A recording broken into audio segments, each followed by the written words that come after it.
Welcome to Codex, a history of video games. My name is Tyler Osby. And I'm Mike Coletta. And this week, we're diving into part 2. No, not of Metal Gear, of Zelda, which I think people are probably more excited for. I don't know, man. This is kind of a hot block for us. Zelda and Metal Gear. We're really firing on all cylinders right now.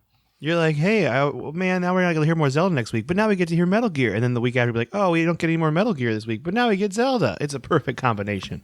Oh, man.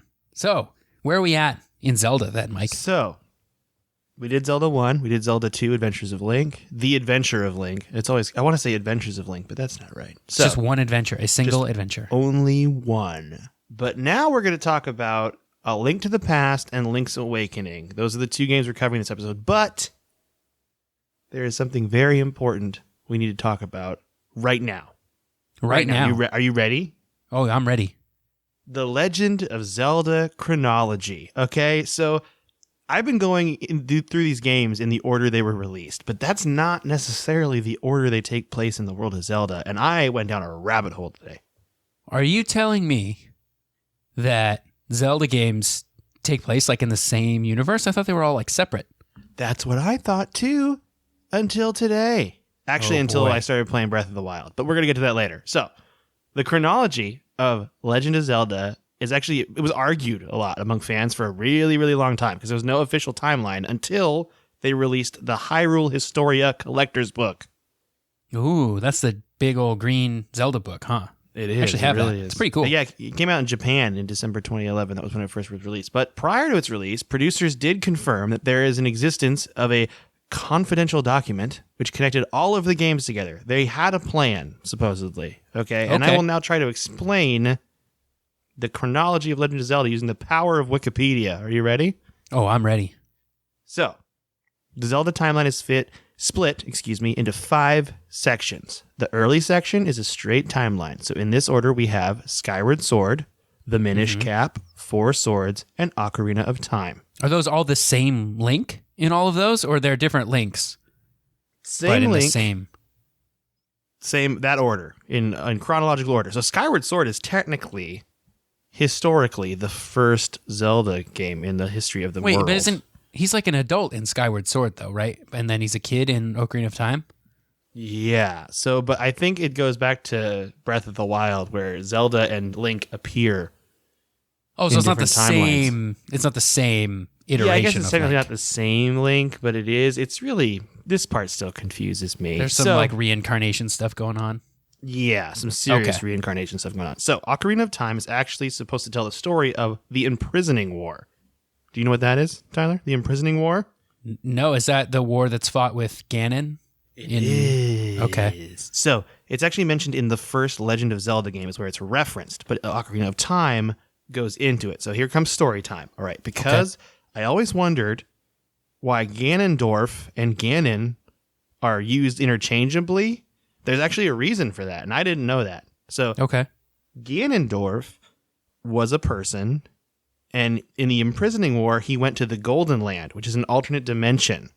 And when he grabbed the Triforce there, he transformed the Golden Land into the Dark World, which we're going to talk about in a bit. And this is also when Ganondorf turned into the evil Demon King Ganon.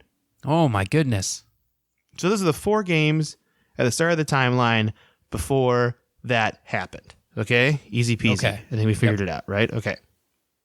Now, this is where it starts to get a little confusing. If you're all on board now, prepare to be confused. So the timeline splits into 2 alternate realities. First, the section where Link in Ocarina of Time fails. He's defeated. That's one timeline. The other is when you succeed. Okay? Okay. First, the failure. This consists of A Link to the Past, Link's Awakening, Oracle of Seasons and Ages, A Link Between Worlds, Triforce Heroes, The Legend of Zelda, The Adventure of Link. In that order. That's the order we go to. Okay? Okay. The second section is if Link is victorious. So the way you probably played Ocarina of Time, where you win. Because, hey, you're a person and you won the game. Because we're all champions and we're all beat Ocarina of Time. Okay, we're all John Glames here. So that's how it works. That section is also split into 2 other pieces. And those are you as a child and Link as an adult. So the games are as a child, Majora's Mask, Twilight Princess, and Four Swords Adventures. Not to be confused with Four Swords. So his child era, what happens... So at the end of Ocarina of Time, right? You beat Ganon, the world is saved. It splits. And Zelda says, okay, time to go back and be a kid again because you missed out on being a kid. And so he goes back to being a kid, right? And Navi flies away. It's very sad. So Majora's Mask, that makes sense. Majora's Mask takes place in this timeline. So then Twilight Princess takes place in that. So then there's also the adult timeline where I guess Link disappeared at the end of Ocarina of Time, right? To go back in time. But that timeline continues without him. Yeah. And we get the Wind Waker. Are Wind Waker, Phantom Hourglass, and Spirit Tracks. Okay. So it's very confusing still because while it's a chronology, it's technically an alternate timeline chronology where the splits. Yeah. Well, it makes sense because in Wind Waker, they like tell legends of what happened in Ocarina of Time. Yeah. And this is actually what got to me. So you're probably like, hey, Mike, why are you such a dummy? Where does Breath of the Wild fit into all this? Well, Breath of the Wild is after all of these games. Breath of the Wild is, if you've ever played it, they talk about how Princess Zelda and Link come back every once in a while to save Hyrule. Well, those past experiences are the old games. That's what confused me. I think this is really cool, though. I had no idea. I spent my whole life thinking Legend of Zelda games, just not connected at all. Just one-shots. Who cares? You're Link. There's Princess Zelda. That's all you need to know. So is Breath of the Wild's not a part of any of those timelines then? It's just in the future? It's like an amalgamation of those timelines. It's all of them put together. It's like them telling legends and stories of all the timelines that all happened, regardless of where they were. Because I think confusing. It's supposed to be like magical, so the timelines did exist in all the planes. I don't know. Oh, okay. All right. I confused myself. I still think I'm trying to get it, but that's the order it is written in. You have the first age where it's like Skyward Sword, Minish Cap, Four Swords, Ocarina of Time. Ocarina of Time happens. There's a split where it's victory. And they call it the Heroes of Defeat and the Heroes Victory. And then Heroes of Defeat is a bunch of games. And then Heroes Victory is split into two, adult and child. And then at the very end of all of that is Breath of the Wild. Wow, good gravy. There's a lot of like wibbly wobbly, timey wimey stuff. I think that's the way they did it so they could fix the stuff they made. Because I don't think they had a plan. I'm going to say I'm going to say this on top of that. I don't think it matters if they had a plan. They're fixing a problem that no one cared about. Exactly. 100%. It's like midichlorians in the prequels. Nobody needed them. You're solving a problem that didn't exist.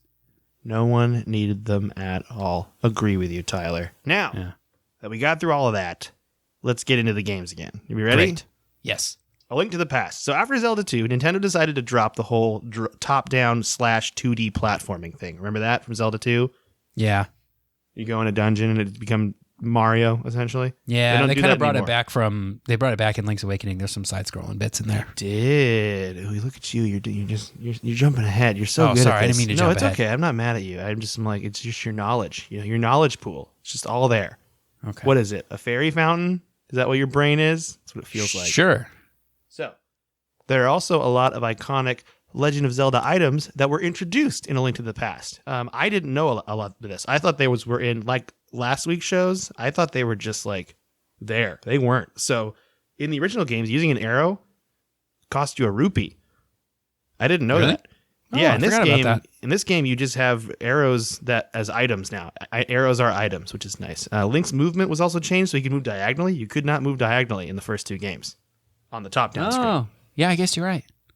There's also a wider variety of weapon attacks, too. So in the first two games, all you could do is stabby stab, and now you can slash. Also, this is where the famous spinning power attack comes from, is Link to the Past. Yeah. Other you charge it up and do a little spin. Yeah. The Pegasus boots were introduced in this game, where you sprint with the Pegasus boots. That's cool. Also, one of my personal favorite items of all time, the hook shot. Oh, yeah. I'm a big fan of the hook shot. That was introduced. That's a great item. It is. So if you don't know what a hook shot is, you like shoot out a hook, and then you grab onto something. Usually it's like a tree trunk, and then it pulls you across. So that's how you get past like wide gaps of open space. Yeah. In those older Zelda games. It's really cool. Now, we have my not so hot take of one of the greatest video game weapons of all time, the Master Sword, was introduced in The Legend of Zelda. Link to the Past. Oh yeah, in the like the forest, like the glowing forest, where it's all shiny and cool. Oh yeah, it looks so cool. Another change is while there are still heart containers in A Link to the Past, this is the first game where they split them into fourths, so you'd earn them 1/4 at a time. Oh yeah. And then I got 2 more. A Link to the Past also introduces multi-level dungeons that was not in the old ones. Like this one, with different floors. Yeah, you go downstairs or go up ladders. Or you just fall through the floor to get to the next dungeon level. That's the first thing ever happened was in A Link to the Past. And finally, and this goes back to what we just talked about with all the confusing jibber jabber I mentioned before, the introduction of 2 parallel dimensions or worlds. This comes back in a lot of Zelda games, not just this one. Yeah, it's like a trope later on. It's like it's not a Zelda game unless there's, a parallel dimension. Exactly. You got to have the upside down. Yeah. For Link. So the light world and the dark world is what is in A Link to the Past. Link can travel between the two using a mirror, or if he finds a portal in the world, he can travel between the two. The light world is normal Hyrule, and the dark world is a very scary place, formerly the Golden Place, because this was taken over by Ganon during the imprisoning war that I just mentioned earlier. Oh, okay. So that kind of ties it into there. So the plot of A Link to the Past is Link is a young man living with his uncle in just south of Hyrule Castle, all right? So Princess Zelda is held captive in the castle dungeon by Aghanim, I think. Aghanim? I think it's Aghanim. I think you're right. Is a treacherous wizard, and he set forth a chain of events to release this Dark Master. Ooh, guess who his Dark Master is? It's Ganon. Spoilers. Oh my gosh. Okay. You follow Sahasrarya, I think is how you say it, who's a descendant and who of those who forged the Master Sword, and then they mentor you through your quest, and you get the Master Sword, and you get to seal Ganon, and that's the game. Development-wise, A Link to the Past actually started in 1988. I didn't know this. It's very early. So very shortly after the original Zelda came out then. Yeah, because it was originally going to be an NES title, and then it was moved a year later to the Super Famicom/SNES, depending on where you live. That makes sense. But due to the success of previous Zelda games, this is what was cool. Nintendo was able to put a lot more money into it and a lot more development time. So they actually threw a lot of stuff at it to make it a really good game that we all know and love. So at the time, most SNES cartridges had 4 bits, 512 kilobytes of storage space. Link to the Past broke the trend and had 8 mbits. Are mbits different than megabits? No, they are the same as megabits. Perfect. So they're 1 megabyte of space, essentially. Wow. Yeah. It's crazy to think of how small those games are, and how expensive it was to make a cartridge that only holds 1 megabyte, and be just how large. You can't, if you try to buy a micro SD card now, you can't get one that's smaller than 16 gigabytes. No, yeah, there's no way. That's crazy when you think about it. It's nuts. But yeah, actually, they did the same thing, by the way, for Super Mario World. This is how Super Mario World was so big. Oh. So what they would do to save space is they would have 8 colors instead of the 16 that SNES's native can do, and they would still use 16. They'd just compress them and decompress them as the game ran to make it so you could keep using them. Interesting. Kind of cool. So the light world and the dark world were actually almost completely identical in layout, but they had different texture tiles, and that's how they got around this. And in fact, if you look at the ROM of the game, really the dark world is just an overlay of the light world. They just throw texture on there. Oh, yeah. Okay, that makes sense. So the script was written by series newcomer Kensuke Tanabe, while Yoshiaki Koizumi was responsible for the background story, and it did all that in instruction manual stuff, which is pretty cool. But musically, and this was very exciting to me about A Link to the Past, is it was responsible for all the recognizable songs we hear in all other Zelda games now. All right? So the score was composed and arranged and produced by Koji Kondo. Remember him? Oh, yep. And there were songs like Zelda's Lullaby, which is Princess Zelda's theme, Ganondorf's theme, Hyrule Castle, Kakariko Village, and the fairy. That song. Copyright. Watch out now. Here it comes. That's not in the original Zelda? I guess you're right. No, those came from A Link to the Past. Now, there also is some fun localization stuff. You ready for it? Yeah. I had no idea about this. Apparently, Nintendo of America's rules regarding religious references in games is strict. So here's a fun fact you can take to your next amazing video game cocktail party you go to, because everyone has those. Okay. Yep. The biggest change that was made regarding Nintendo of America's rules is the name of the game. In Japan, it's Kamigami no Triforce, which is translated to the Triforce of the Gods, and then they changed it to A Link to the Past for the American version. The Sanctuary, in which Zelda hides, is actually modeled after like a Christian chapel, and they like dumbed down all the religious imagery in there. They took all the crosses out and everything. There's no religious symbols at all, and the dialogue of characters within it was simplified to remove like any religious implications at all. In fact, the bad guy, he's actually priest Aghanim, I think, and they changed him to a wizard in the description because they don't want a priest. They don't want it to be like religious at all. Yeah. Also, the font used to represent an unreadable language, which is Hylian, was actually a combination of like Egyptian hieroglyphics, and they even removed that. Wow. Old school Egyptian hieroglyphics. These are changes from the Japanese version to the American version? Yes. Oh, wow. Yeah, Nintendo of America taking it real strict, you know? I think this just shows how like careful Nintendo of America is to change this stuff. We talked about it before in like other things about Nintendo when we were doing our Nintendo episodes. I think they were, because how strict they were on like content and making no mature games, and all of the games are for anybody, you know? Yeah. And this was right at the height of that time. They did some stuff like that in Ocarina of Time too, which I'm sure we'll get to, where they changed some religious symbols. Even in later releases of the game, like original N64 versions are different from like the GameCube versions from the Wii U Virtual Console versions too. That's so interesting. I think, that's great. We're going to talk about that next time. Oh yeah, I'm going to need your help with next time too, because you played way more Ocarina of Time than I have. Oh man, I've played so much Ocarina of Time. I'm into it. So, A Link to the Past was released on November 21st, 1991 in Japan, April 13th, 1992 in North America, 2 days after my birthday, and September 24th, 1992 in Europe. The game sold 4.61 million units worldwide. In fact, it had an exceptionally long stay on the Nintendo Power's top games list. It ranked number 2 for sales in Nintendo Power's last issue in December 2012. Wow. Granted, those are remakes, but still. Yeah, and I think that list is like a popularity thing too. Like people would submit their like there was something about the list that like I'm not sure it was sales. I think it was popularity. Oh, that's a good point. It probably was. I bet you I goofed that fact, but you know what? Because it stayed up there for a long time. I read Nintendo Power so much as a kid, so I remember it being on the list just forever, like always. So good, so good. Okay, critically. Guess what? It was amazing. Everyone loved it. Metacritic gives the Game Boy Advance version of this game 95%.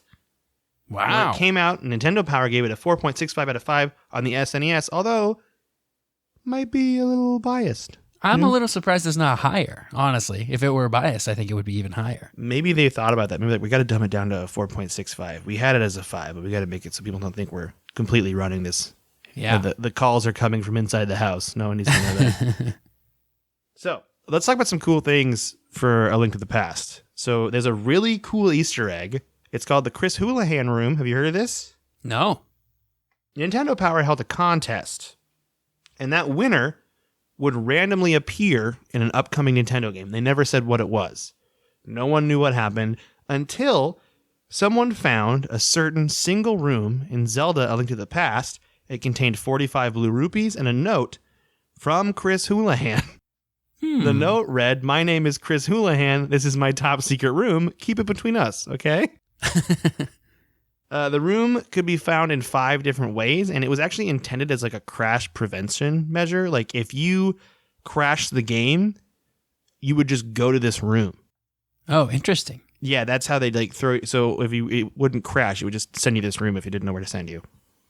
So that's kind of a cool thing. A Link to the Past actually increased in popularity because of the internet and SNES emulators, and that's how this Easter egg was found. People didn't find it. It took like 10 years after it was released for people to find this thing. Yeah. I love that stuff when it's like years and years later when people find out things about old games. Oh, me too. It makes me hope that like maybe there's something in like Breath of the Wild that we just don't know yet. You know, It's kind of like when I play a Grand Theft Auto game. I'm like, this game is so big. There's got to be some weird stuff that happens, you know?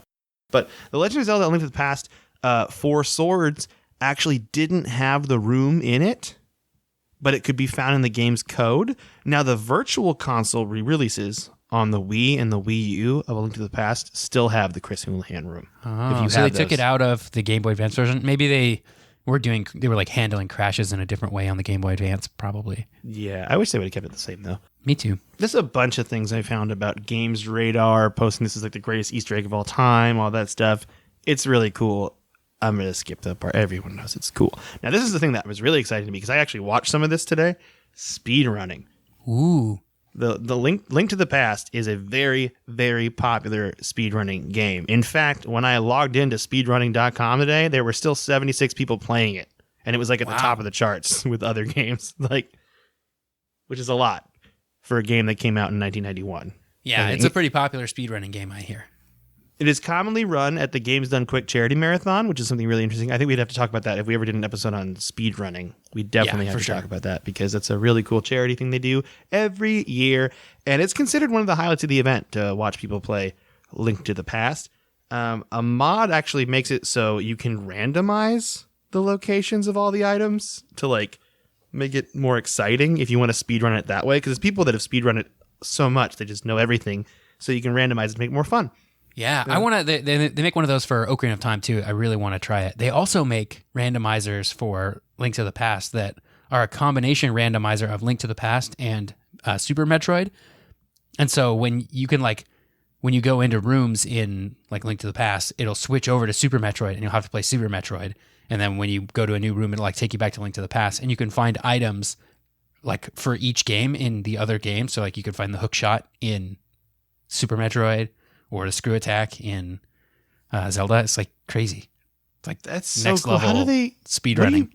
What do you play that on? Just computer? Just like an emulator on a computer? I think so, yeah. That's so cool. Yeah, the program generates the ROM, and it'll generate it in such a way that it is possible to complete it, because I guess they could do it if you just truly randomized it, you just get tons of games that just can't be completed. But the randomizer will make it so it's possible to complete no matter what. Wow. That's really cool, man. That's why I really want to do the Ocarina of Time one, because I think I know that game well enough that I could do a randomizer for Ocarina of Time. Man, I want to watch you do it. So, one more fact about speedrunning for Link to the Past, though. I looked up the record. If you're listening to me talk about this right now, you're I want to break the record. It's an hour, 23 minutes, 9 seconds. Wow. Held by Xelna, Xelna. And you can actually watch that speedrun they did. Congratulations, Zelna. Good for you, Xelna. It's exciting. So, next game. Now we got to talk about this very beautiful. This is my first ever Zelda game I ever owned. Was Link's Awakening. Ooh. Isn't that exciting? Yeah. It might be mine tue. I had the Game Boy Color cartridge. That's what I had it on.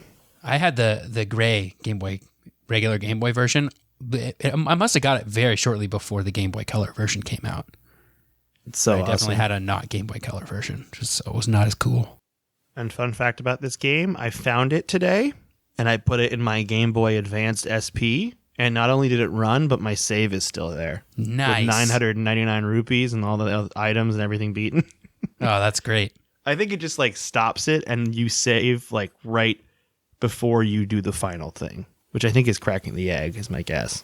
That's usually how Nintendo games were. You would save right before the final boss, and then after you beat the game, they just freeze on the end screen. Yeah, it's so rad. But anyway, here are some notable differences between this and other Zelda games up to this point. Link can jump. That's the first big one, which enables, like you mentioned before, side-scrolling sequences. Mm-hmm. Rock's Feather. Rock's Feather. It's so great. But yeah, so you couldn't really jump before until Adventures of Link. And then they kind of took it away from you. And then they're like, we'll give it back. The player may steal items from the game's shop. That's something you can do in this game. But your character's name is changed to Thief if you do this. And then the shopkeeper knocks you out when you enter the shop. He gets real mad. You can't go back to the shop if you steal something. Yeah, you shouldn't do that. It's messed up. You shouldn't do that anyway. You need those arrows and bombs, yo. Just pay What him. else you get? Yeah. What else you can spend your rupees on? I am, by the way, side tangent, buying every item from every shopkeeper I encounter in Breath of the Wild. Because I'm like, what else am I going to spend these rupees on? I can go snow bowling and make 300 rupees a pop. It's not a big deal. I'm totally going to do that. So that's my thought process behind it. We'll get to that more later with the what you've been playing segment. In addition to the main quest, Link's Awakening contains side missions and diversions, which is the first time that's happened. There are collectible secret seashells you can go through and find the game. When 20 of these are found, the player can receive a powerful sword that fires energy beams when the character is at full health, a la the original Legend of Zelda. When I booted up my game, I had the sword, found the seashells. No big deal. Oh, man. I didn't find all the seashells. I didn't do it on Game Boy, and I didn't do it on Switch either. I would never delete that save, but I mean, I'm guessing the cartridge battery is going to die before that happens. So someday. That's fine. Link's Awakening is the first Zelda game to include a trading sequence minigame. The player, you can give someone an item to a character, and they give you an item back. That's the first time that's ever happened. It also was the first game in the Zelda series in which the A and B buttons could be assigned to different items, which enabled more varied puzzles and item combinations, like how you would play each dungeon was different. So that's pretty cool. Yeah. The other series elements that started in Link's Awakening include the fishing mini game, which definitely came back later. I love it too. I love it so much. And then also learning songs from the ocarina. Both of those mechanics, I believe, are used in Ocarina of Time. You can go fishing in Ocarina of Time, right? You can, yeah. Yeah. So again, that's how you get the gold scale. Oh yeah, that's right. My memories are betraying me because I didn't play that much Ocarina of Time. Like, I remember Link's Awakening way more than Ocarina of Time, and I still don't remember much about Link's Awakening. So that's the thing as far as remembering the gameplay goes. Regarding the plot, unlike most Legend of Zelda titles, Link's Awakening is set not in Hyrule at all. It's completely out of there. There's no Princess Zelda. She's like mentioned at the beginning. It's like, Zelda, that's great, whatever. But instead, the game takes place entirely on Koholint Island, which is an isolated landmass cut off from the rest of the world. The island, though small, actually has a lot of secrets and passages you can go through. And within the Zelda timeline, Link's Awakening takes place after Ocarina of Time and A Link to the Past, but before Oracle of Seasons and Ages, if you were wondering what that timeline was like. I was wondering. Thank you. No problem. I mean, I'm still going to confuse myself and all of our listeners with the chronology, but that's totally okay. In Link's Awakening, Link travels by ship. He's going to other countries to try to train for further threats, and then a storm destroys your boat, and you wash on the shore of Koholint Island, where you're taken to a house of Terran by his daughter, Marin. She is fascinated by you because you're like, oh man, I'm a super big hero. This is awesome. And she actually wants to leave the island a lot, but then she says no one can leave. That's the big part about the whole game is like, you can't leave the island. No, until... Yeah, it's like Hotel California. That's right. It's the Hotel California of fantasy Nintendo games. Easily. Until you meet a mysterious owl. That owl tells you that you got to wake the windfish, Koholint's guardian, who's in the giant egg at the top of the mountain at the beginning of the game. And the windfish lies dreaming in a giant egg, and you can only be awakened by the 8 instruments of the sirens, and you collect those instruments in 8 dungeons, coincidentally enough, and that's the game. Yep, that's basically it. In Link's Awakening, you're also given advice and directions by non-player characters like Ulrira, which is funny because he's an old man who only communicates with you by telephone, because, telephones are real in Fantasyland. Sure, why not? What's also fun about Link's Awakening that I completely forgot, there are other characters from Nintendo titles, like non-Zelda titles, like Wart and Yoshi and Kirby and Dr. Wright, who's from the Super SNES version or Super NES version of SimCity. And then there's like a bunch of random characters in it. Chain Chomp is in it. Yeah. Which is fun. Because you actually can use the Chain Chomp to run across the map, which is really neat. I thought that was a really cool feature when I was playing it as a kid. I'm like, isn't this a Super Mario thing? Or is it a Zelda thing? It kind of confused me as a child. Also, there are Goombas and Piranha plants in the underground side-scrolling sections of Link's Awakening, and you can just jump on them like Mario, or you can fight them with a sword, which is really cool. Yeah. It's like, I remember playing it as a kid. I was like, is this a Mario game or... Yeah, it's super it kind of goes through everything. It actually says that, so this is the director, Takashi Tezuka, said the game's freewheeling development made it feel like they're making a parody of Legend of Zelda games. And we're going to get more into that in a second. But it's the characters break the fourth wall. Like, you have little kids that tell you how to do things in the game, like save your game. And then they say, we don't know why we know that. That's just a thing we know. I also don't know what it means. Okay, bye. And then just walk away. Development of Link's Awakening is actually really cool, like I just said, because Link's Awakening began as an unsanctioned side project at Nintendo. Programmer Kazuaki Morita created a Zelda-like game with one of the first Game Boy development kits, and he used it to experiment with the platform's capabilities. And then other people at Nintendo kind of jumped on and started working on the game with him after hours. It just became like this fun side, like after school club is what they called it. And the results of these experiments like turned into a game. And then following the 1991 release of the NES version of The Legend of Zelda: A Link to the Past, director Takashi Tezuka asked for permission to develop a handheld Zelda title, and he intended it to be just a port of Link to the Past, but then it turned into this original game using the elements from that piece they had that was like the after school club, you know, which is really neat. Awesome. Yeah, I really thought this was a cool story. So there's actually the designer Yoshiaki Koizumi was in charge of the game's story, and he conceived the major plot points such as the dream world island setting.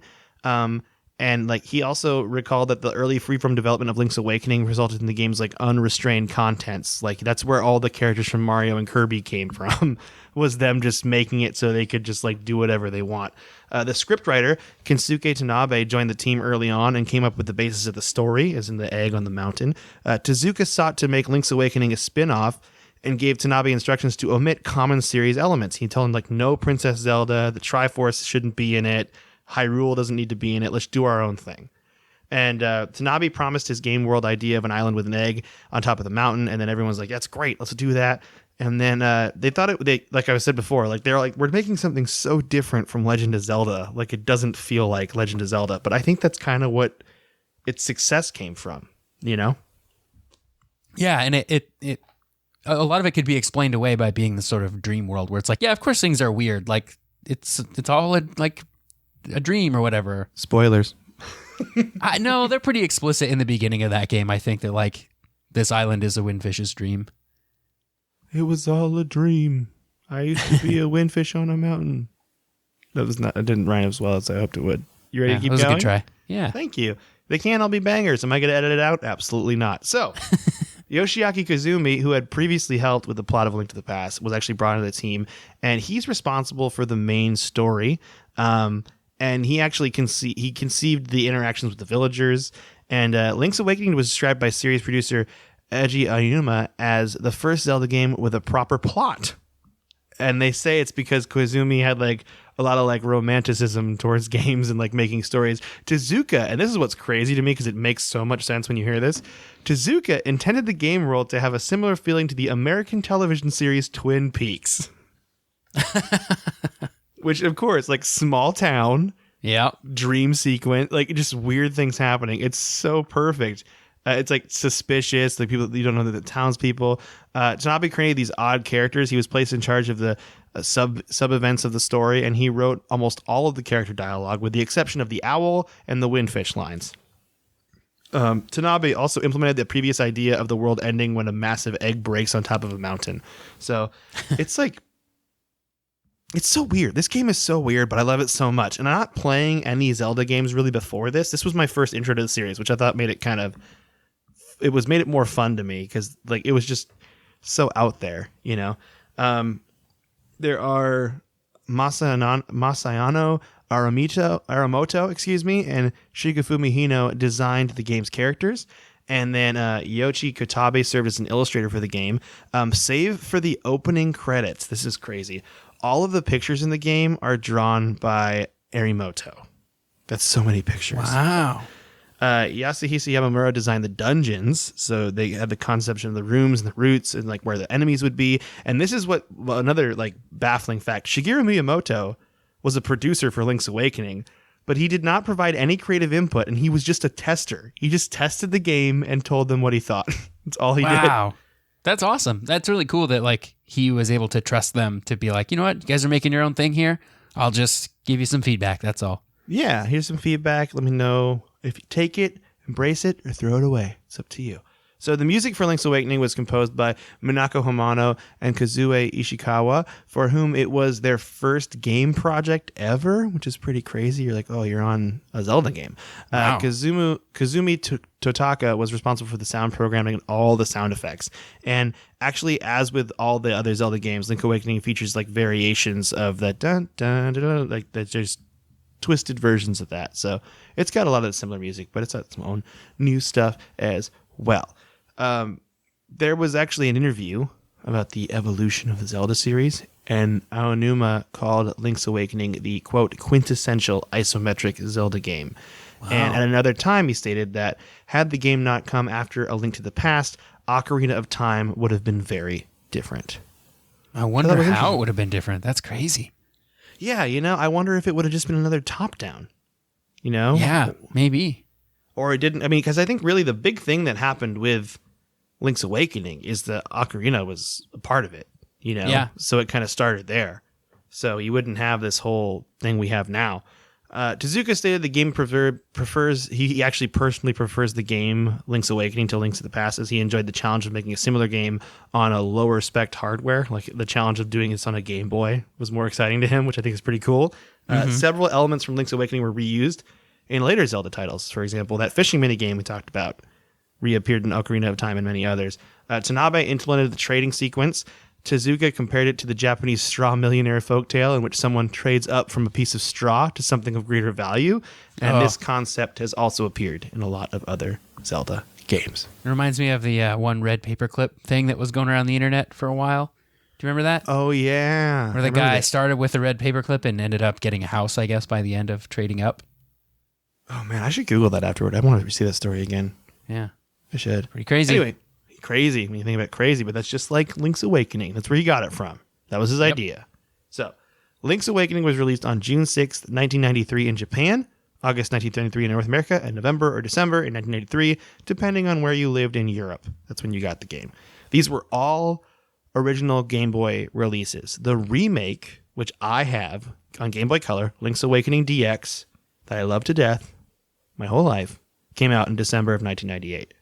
The Game Boy versions sold 3.83 million units by 2004. The DX version sold another 2.22 million copies by that time as well. Now, this game got a 10 out of 10 by a lot of outlets. I was actually super impressed. Like, I think IGN gave it a 10 out of 10. Game Rankings gave it like a 95%. There's some other, I think like Nintendo Power gave it a 10 out of 10. So, there's like, it's well praised. Everyone loves this game. But that is where we're going to stop today, because those two games, super influential. They deserve their own. They deserve to shine before we get into the one that's going to be like nostalgia overload, which is the next episode with Ocarina of Time and Majora's Mask. It is worth it for us to mention that Link's Awakening also has a remake that just came out on the Switch. Oh yeah, duh! I meant to write that in there. Good call. It's super good. You should play it. It's got a really awesome art style. Yeah, it's great. The art style is so good. It just looks like the whole thing is made of plastic. I feel like I can smell it when you know what I mean? Like you just smell the plastic. That's because you're burning plastic next to your bed while you're playing, right? Yep. I'm also having a stroke, so. I actually was watching the trailer for that today. I really want to play that game too. Yeah, it's great.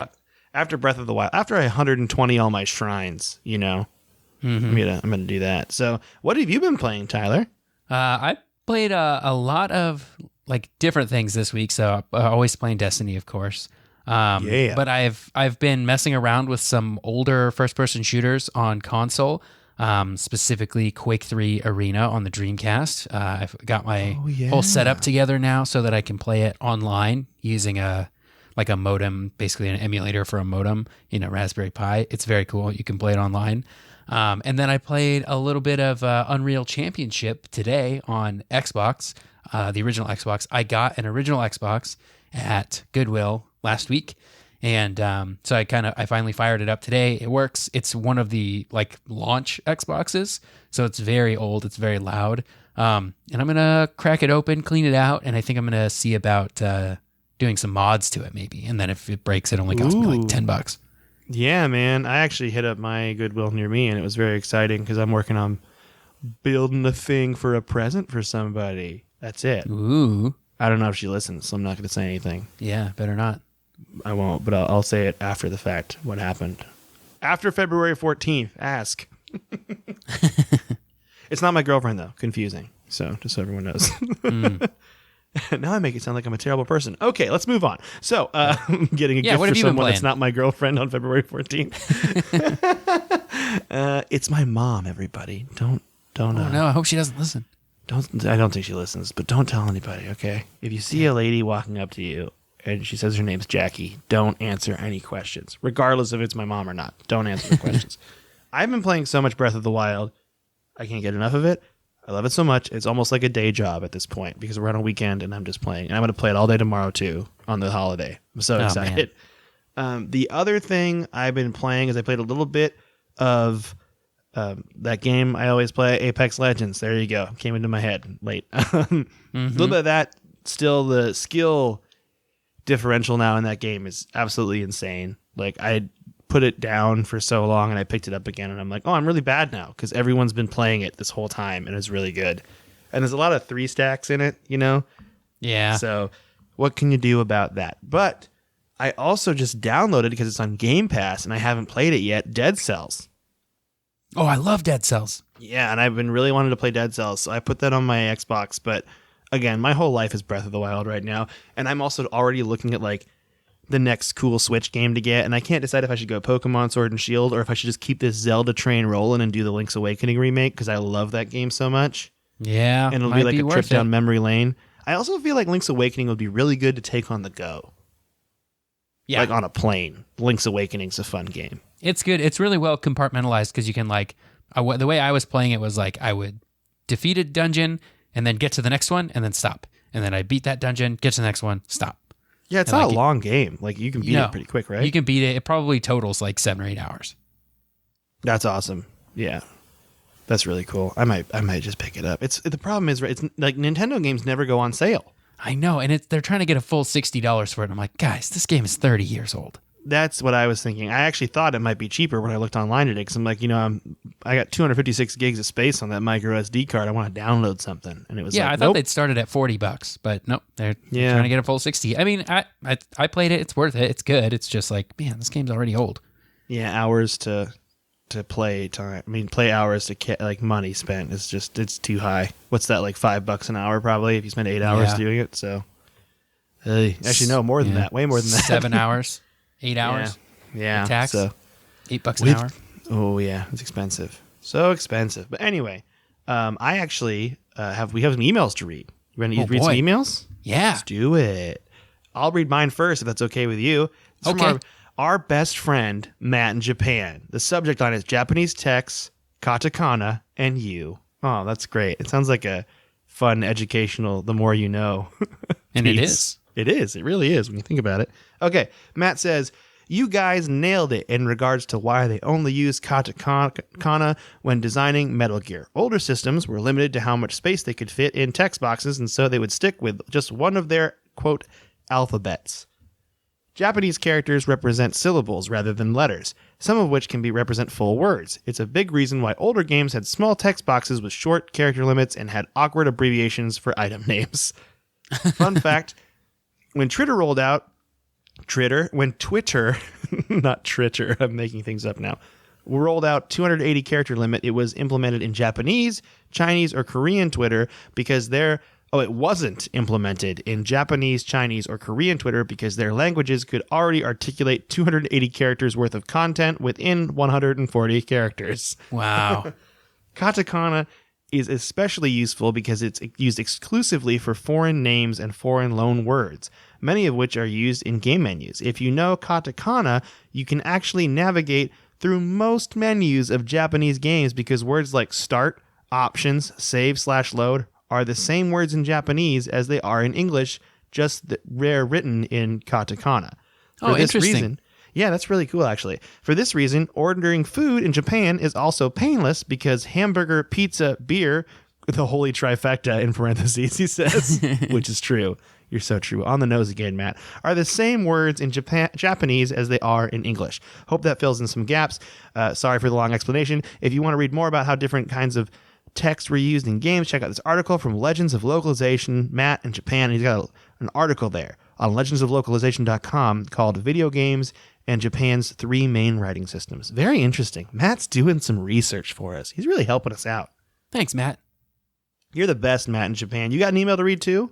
Yeah, I do. I got one here from Old Man Ryan. Sup, my dudes? Old Man Ryan again. Maybe I should just be middle-aged Ryan, but I feel old video game-wise, though. I think he's going to be full of youth Ryan is from now on.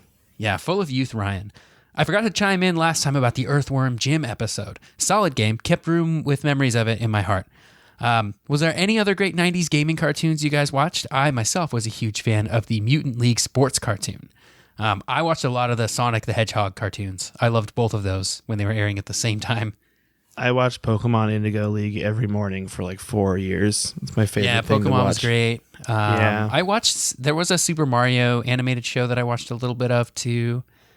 I'm trying to think. There's got to be more. I mean, I definitely remember watching. I don't think it was a video game though. I just can't get Attack of the Killer Tomatoes out of my head. Yeah, remember that show? That wasn't a video game. It probably had a video game off of it, but it wasn't a video game first. Yeah. That'd be a good one to do though. Video game TV shows.